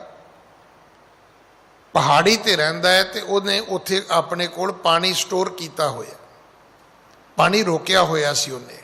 ਹਾਂਜੀ। ਕਰੀ ਬੰਦਗੀ ਹੋਇ ਕਰ ਤੀਰਾ, ਮੁਝ ਕੋ ਤ੍ਰਿਖਾ ਦੇਹੋ ਜਲ ਪੀਰਾ। ਭਾਈ ਮਰਦਾਨੇ ਨੇ ਜਾ ਕੇ ਉਹਦੀ ਬੰਦਗੀ ਕੀਤੀ। ਆਖਿਆ, ਸਾਈਂ ਜੀ, ਪੀਰ ਜੀ, ਵਲੀ ਜੀ, ਬੜੇ ਮਹਾਨ ਹੋ ਜੀ, ਅਤੇ ਬੜੀ ਕਿਰਪਾ ਕੀਤੀ ਹੈ, ਤੁਹਾਡੇ ਕੋਲੇ ਜਲ ਪਾਣੀ ਮੌਜੂਦ ਹੈ। ਕਹਿਣ ਲੱਗਾ, ਜੀ ਮੈਨੂੰ ਪਿਆਸ ਲੱਗੀ ਹੈ ਤੇ ਥੋੜਾ ਜਿਹਾ ਮੈਨੂੰ ਵੀ ਦੇ ਦਿਓ। ਆਪਾਂ ਸਾਰੇ ਹੀ ਕਰਦੇ ਹਾਂ, ਜਿਹਦੇ ਨਾਲ ਸਾਨੂੰ ਕੰਮ ਹੋਵੇ ਤੇ ਪਹਿਲਾਂ ਜਾ ਕੇ ਉਹਨੂੰ ਅਸੀਂ ਕੋਈ ਦੁਆ ਸਲਾਮ ਕਹਿੰਦੇ ਆ। ਮੈਂ ਤਾਂ ਬਹੁਤ ਵਾਰੀ ਬੇਨਤੀ ਕਰਦਾ ਵੀ ਜਦੋਂ ਘਰ ਬੱਚਾ, ਪਾਪਾ ਘਰ ਆਵੇ ਨਾ ਸ਼ਾਮ ਨੂੰ, ਤਾਂ ਬੱਚਾ ਕਵੇ, ਲਿਆਓ ਪਾਪਾ ਮੈਨੂੰ ਸ਼ਰਟ ਦਿਓ ਤੁਸੀਂ, ਮੈਂ ਟੰਗ ਦੇਣਾ ਜੀ। ਪਾਪਾ ਮੈਂ ਤੁਹਾਡੇ ਲਈ ਪਾਣੀ ਲੈ ਕੇ ਆਵਾਂ, ਪਾਪਾ ਮੈਂ ਤੁਹਾਨੂੰ, ਤੁਸੀਂ ਨਹਾਉਣਾ ਹੈ, ਮੈਂ ਪਾਣੀ ਭਰ ਦਿਆਂ। ਤਾਂ ਫਿਰ ਪਾਪਾ ਵੀ ਤੇ ਪਾਪਾ ਹੁੰਦਾ ਹੈ। ਉਹ ਫਿਰ ਨਾ ਘਰ ਵਾਲੀ ਨੂੰ ਪੁੱਛਦਾ ਵੀ ਅੱਜ ਤੇਰਾ ਲਾਡਲਾ ਮੇਰੇ ਮਗਰ ਕਿਉਂ ਫਿਰ ਤੁਰਿਆ ਫਿਰਦਾ ਹੈ, ਵੀ ਅੱਗੇ ਤੇ ਮੇਰੇ ਨੇੜੇ ਨਹੀਂ ਲੱਗਦਾ, ਮੈਂ ਉਹਨਾਂ ਦੇ ਕਮਰੇ 'ਚ ਵੜਿਆ ਹੁੰਦਾ, ਆਵਾਜ਼ਾਂ ਮਾਰ ਕੇ ਕੱਢਣਾ ਪੈਂਦਾ। ਤੇ ਅੱਜ ਇਹ ਬੜਾ, ਪਾਪਾ ਪਾਣੀ ਪੀਓ ਜੀ, ਪਾਪਾ ਮੈਂ ਪਾਣੀ ਭਰ ਕੇ ਦੇਣਾ ਨਹਾਉਣ ਲਈ ਜੀ। ਤਾਂ ਫਿਰ ਘਰ ਵਾਲੀ ਕਹਿੰਦੀ, ਜੀ ਕੱਲ੍ਹ ਇਹਨੇ ਕਿਤੇ ਪਿਕਨਿਕ 'ਤੇ ਜਾਣਾ ਹੈ ਤੇ ਇਹਨੂੰ ਚਾਹੀਦੇ ਨੇ ਪੈਸੇ, ਤੇ ਪੈਸੇ ਤੇ ਫਿਰ ਤੁਹਾਡੀ ਆਓ ਭਗਤ ਕਰੇਗਾ ਤੇ ਮਿਲਣਗੇ। ਇੱਕ ਛੋਟੇ ਜਿਹੇ ਬੱਚੇ ਨੂੰ ਵੀ ਪਤਾ ਹੈ ਬਾਪ ਤੋਂ ਕਿਵੇਂ ਮਿਲਦਾ ਹੈ, ਪਤਾ ਸਾਨੂੰ ਵੀ ਹੈ। ਅਸੀਂ ਵੀ ਇਕੱਲਾ ਗੁਰਦੁਆਰਾ ਥੋੜ੍ਹਾ, ਅਸੀਂ ਤੇ ਮੜੀਆਂ ਮਸਾਣੀਆਂ ਨੂੰ ਵੀ ਮੱਥਾ ਟੇਕਦੇ ਜਦੋਂ ਕੋਈ ਚਾਹੀਦਾ ਹੁੰਦਾ। ਨਾ ਚਾਹੀਦਾ ਹੋਵੇ ਤੇ ਗੁਰਦੁਆਰੇ ਨੂੰ ਵੀ ਮੱਥਾ ਨਹੀਂ ਟੇਕਦੇ, ਚਾਹੀਦਾ ਹੋਵੇ ਤੇ ਮੜੀਆਂ ਮਸਾਣੀਆਂ ਨੂੰ ਵੀ ਮੱਥਾ ਟੇਕਦੇ। ਭਾਈ ਮਰਦਾਨੇ ਨੇ ਵੀ ਉਸ ਕੋਰਮ ਨੂੰ ਪੂਰਾ ਕੀਤਾ ਹੈ ਵੀ ਜੇ ਉਹਨੂੰ ਜਾ ਕੇ ਚੰਗਾ ਨਹੀਂ ਕਵੇਗਾ ਤਾਂ ਉਹ ਪਾਣੀ ਕਿਉਂ ਦੇਵੇਗਾ। ਵੇਖੋ, ਬਿਨਾਂ ਕਿਸੇ ਨੂੰ ਚੰਗਾ ਕਿਹਾ ਜੇ ਕੋਈ ਦਿੰਦਾ ਹੈ ਤਾਂ ਮੇਰੀ ਇੱਕ ਬੇਨਤੀ ਨੋਟ ਰੱਖਣਾ, ਸਿਰਫ ਰੱਬ ਹੈ, ਸਿਰਫ ਰੱਬ। ਇੱਕ ਰੱਬ ਹੀ ਹੈ ਜਿਹਨੇ ਬਿਨਾਂ ਮੰਗਣ ਤੋਂ ਸਭ ਕੁਝ ਦਿੱਤਾ ਹੈ। ਆ ਸਰੀਰ ਨਹੀਂ ਮੰਗਿਆ ਸੀ। ਆ ਪਤਾ ਨਹੀਂ ਕੱਲ ਪਰਸੋਂ ਕੋਈ ਕਥਾ ਕਰਦਿਆਂ ਸੁਣਾ ਰਿਹਾ ਸੀ ਕਿ ਜਦੋਂ ਕੋਈ ਹਸਪੀਟਲ ਤੋਂ ਛੁੱਟੀ ਹੋਈ ਤੇ ਡਾਕਟਰਾਂ ਨੇ ਉਹਦੇ ਅੱਗੇ ਬਿੱਲ ਰੱਖ ਦਿੱਤਾ, ਹਸਪੀਟਲ ਵਾਲਿਆਂ ਨੇ। ਤੋਂ ਪੁੱਛਦਾ ਵੀ ਬਿੱਲ ਕਾਹਦਾ ਹੈ? ਵੀ ਉਹ ਕਹਿੰਦੇ ਜੀ ਇਹ ਬਿੱਲ ਦੇ ਵਿੱਚ ਕੁਝ ਦਵਾਈਆਂ ਨੇ, ਕੁਝ ਵੈਂਟੀਲੇਟਰ ਹੈ, ਤੇ ਕਹਿੰਦੇ ਬੰਦਾ ਰੋ ਪਿਆ। तो डॉक्टर कहन लगे भी तुसी रोवो नहीं, अगर तुसी बिल नहीं पे कर सकते तो कोई गल नहीं। कहता नहीं बिल मैं पे कर सकदा, पर मैनू अज पता लग गया भी वेंटीलेटर ते एक रात का इन्ना बिल हुंदा है। पर मैं तो रब की दिती जिंदगी च किन्ने साल बतीत कर दिते, मेरे तो उन्हें कदे बिल नहीं लिया। ये तो जो वेंटीलेटर ते जाइए फिर पता लगता भी साह की कीमत की है। फ्री है, इस करके आप कदे रब नूं कदे चंगा किया ना। जदों क्या एको गल कही है, रब नूं पता नहीं मेरे नाल की दुश्मनी है, रब दा पता नहीं मेरे नाल की वैर है, रब नहीं मेरा कोई काम सिरे लगन दिंदा। दसो जिन्हों तू जानदा पछाणदा नहीं, सारा दिन ही डंडा चुकी फिरदा उहदे पिछे। हालांकि रब तो कदे मिले ही नहीं सानू, रब असीं कदे वेखिया ही नहीं। भाई मरदाने ने जाके उहदे कोलों पानी मंगिया। अज समा समाप्त है, सतगुरु कृपा करन। अगली कथा आपां कल गुरु की गोद विच बैठ के सुनीए। भुल्लां बख्शो जी, फतेह बुलाओ। वाहिगुरु जी का खालसा, वाहिगुरु।